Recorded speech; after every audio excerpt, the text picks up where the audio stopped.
Oke, kembali lagi di Manga Blue Lock. Kali ini kita memasuki chapter 2. Bagi kalian yang belum baca chapter 1, silahkan lihat linknya udah kutaruh di deskripsi. Di awal chapter 2 ini, kita diperlihatkan para pemain yang dibawa menuju fasilitas pusat pelatihan Blue Lock. Alat komunikasi seperti HP disita dan para pemain diberikan seragam dengan nomor di lengan. Nomor tersebut merupakan petunjuk tentang lokasi ruangan yang akan mereka masuki. Dan nomor dari Isagi sang karakter utama dalam manga ini tuh 299Z. Nomor 299 itu menandakan peringkat yang berarti Isagi berada di urutan 299 di antara 300 murid lainnya. Dan Z adalah ruangan yang akan ditempatkan Isagi. Akhirnya kita dipertemukan dengan para striker yang seruangan dengan Isagi, yang kedepannya akan menjadi karakter penting dalam cerita Blue Lock ini. Ternyata Kira pun juga berada di ruangan tersebut. Ada si Kunigami, striker dengan otot yang bagus, ada Bachira yang sedang tertidur, dan juga si biksu Igarashi. Lalu adegan berlanjut dengan kemunculan Ego di sebuah layar televisi yang ada di ruangan tersebut. Di sini Ego menjelaskan beberapa hal. Kupersingkat saja. Yang pertama, orang yang berada di ruangan ini adalah teman sekaligus rivalmu. Kedua, Ego menjelaskan sistem ranking pada lengan yang sudah kujelaskan tadi di atas. Ketiga, rankingnya akan berubah tergantung hasil pertandingan dan latihan. Keempat, pemain dengan ranking 5 teratas akan bermain di timnas U20 dalam waktu dekat, dan mereka yang gagal dari Blue Lock namanya akan dicoret permanen dari timnas. Kemudian Ego memberikan tes pertama berupa rondo dengan waktu 136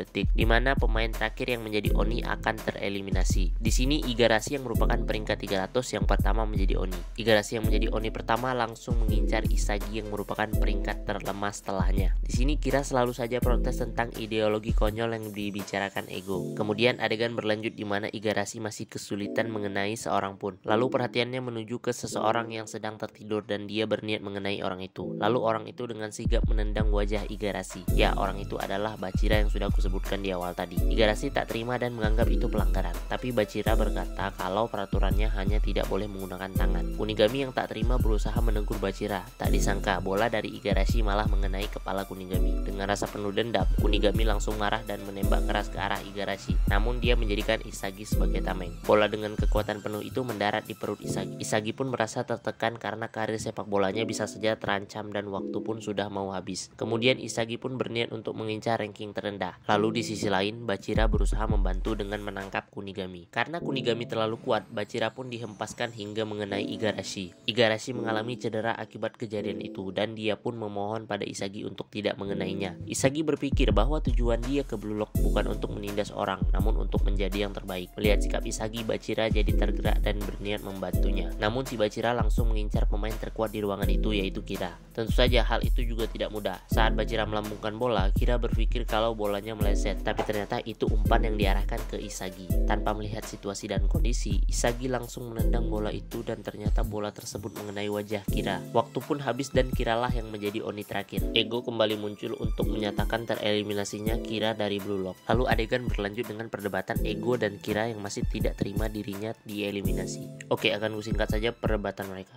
Yang pertama tentang ruangan yang mereka tempati itu berukuran 16,5 kali 40,32 meter, yang dimana itu adalah area kotak penalti. 75% gol dalam sepak bola terjadi di area ini. Dengan kata lain, ini adalah wilayah striker dan positioning sangat penting di sini. Oleh sebab itu, rondo dipilih sebagai tes karena permainan ini membutuhkan kepekaan akan taktik. Dengan kata lain, positioning tersebut. Rondo juga membutuhkan presisi untuk menembak target dengan tepat serta dribble yang akurat. Yang kedua, Ego menjelaskan bahwa rata-rata pemain memegang bola dalam suatu pertandingan di waktu 136 detik. Ini adalah batas waktu yang diberikan dalam bermain rondo tadi. Ego menganggap bahwa Kira menyia-nyiakan waktu, padahal di detik terakhir dia bisa saja menendang Igarashi yang cedera. Dan dalam pertandingan besar, waktu dan kesempatan itu sangat berharga. Seorang striker sejati adalah orang yang terus menyerang sampai menit akhir. Lain halnya dengan Kira, Isagi yang memutuskan untuk tidak menendang Igarashi dan Bachira yang mengincar pemain terkuat adalah contoh sempurna dari egoisme yang dicari Ego selama ini. Mereka adalah orang yang daripada mementingkan tim, justru mereka lebih berani dan gigih dalam mengejar keinginan mereka sendiri. Di saat kau senang dengan kemenangan kecilmu, striker sejati lain menghadapi situasi di mana dia harus menang atau kehilangan segalanya. Mereka melakukan itu setiap hari agar bisa bertahan. Mungkin saat mereka baru pertama lahir, ini pertama kalinya mereka merasakan sensasi takut. Ego mengatakan bahwa sepak bola yang selama ini mereka mainkan adalah sepak bola untuk orang lemah. Kalian merasakan perasaan itu kan?